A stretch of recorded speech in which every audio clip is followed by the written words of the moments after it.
by Suresh Bedardi. Suresh recording by Guddu Studio.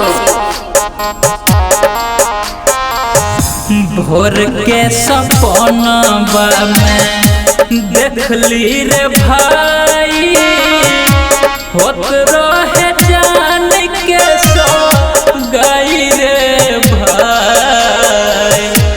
भोर के सपनवा में देखली रे भाई होत रहे जान के सो गई रे भाई। भोर के सपनवा में